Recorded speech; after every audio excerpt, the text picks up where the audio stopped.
In today's video, I'm going to teach you how to detach a component in Webflow. Open the Webflow website, then hover over your project and click Open in Webflow. Give the canvas a moment to load fully. Once it finishes, you should see two component instances on the page. These are the two buttons you'll use for this process. Click the second button on the canvas, the one with the contrasting color, to select it. After that, look over to the top right in the Element Settings panel. You should see the component name along with its badge, which confirms that this button is still connected as an instance of a component. Then check the Navigator on the left side as well. The selected element should show the green component icon there too. That icon is another clear sign that this is a linked instance, not just a regular group of elements. Now right-click directly on that selected button on the canvas to open the context menu. In that menu, click Unlink Instance.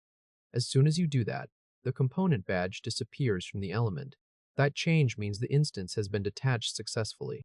It is no longer connected to the original component, and it now behaves like a plain group of elements inside your project. Next, click the first button on the canvas, the one with the original color. This is the other instance that was not detached. Look at the Navigator again and confirm that it still shows the green component icon. That tells you this button is still linked to the main component, which is called Primary Button. Now open the Style panel on the right side.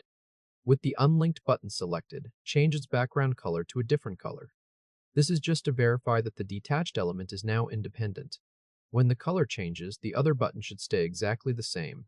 Since that first button is still linked to the primary button component, and the detached one is no longer connected, the edit only affects the unlinked button. At this point, the second button is fully detached. It has no component badge. It no longer links back to the master component, and you can edit its structure or styling freely without affecting any other instance. The first button stays linked to primary button and will continue following updates made to the master. If this helped, hit like and subscribe for more quick tutorials.